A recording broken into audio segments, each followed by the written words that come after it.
सोपं आहे मीरा बाळा, तू समजून घे ना. पण आजी माझ्या बाबांचं काय? सगळे त्यांना चुकीचं समजतात. मला एक सांग मीरा, रामपुरींच्या घरात तू सून म्हणून आलीस, तुला एक छान कुटुंब मिळालं, सगळ्यांनी तुला आपलंसं केलं, तेव्हा तुला काय वाटलं बाळा? आजी, लहानपणापासून ज्या नात्यांचं प्रेम मला मिळालं नव्हतं ना, अगं ते प्रेम मला या रामपुरे घराण्यात मिळालं. आई, बहीण, नणंद अशी सगळीच नाती मिळाली. माझे काका मला खूप जपायचे, पण काकी खूप त्रास द्यायची मला. तिच्यामुळे ते घर मला कधीच स्वतःच वाटलं नाही. मी रामपुरे घरात आले आणि मला माझं हक्काचं घर मिळालं. मीरा, मग एका घटनेमुळे सगळं सुख नाती संपून जातात का बाळा?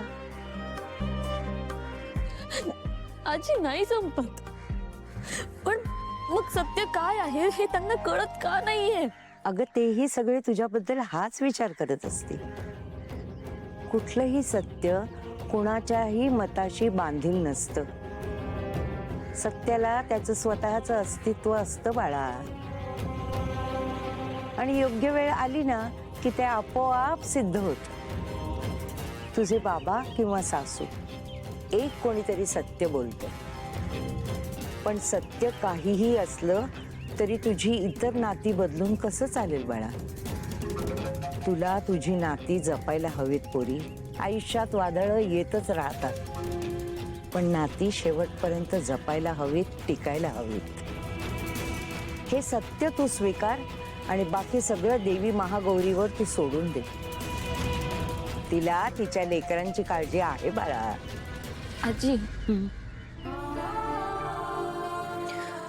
देवीच्या फोटोमध्ये मला तू दिसलीस म्हणून मी इथे आले.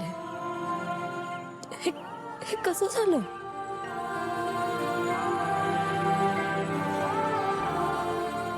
अगं बाळा, असं समज की देवीला माझ्या करवी तुला हे सगळं समजवायचं असेल, सांगायचं असेल. तू इथे बसली होतीस त्याच वेळेला मी तुझ्या समोर आले, एवढंच. ही सगळी देवीची इच्छा आहे ग. तिच्या पुढे आपण कोण आहोत बाळा? पण एक लक्षात घे मीरा, तू आता त्या माणसांचा विचार कर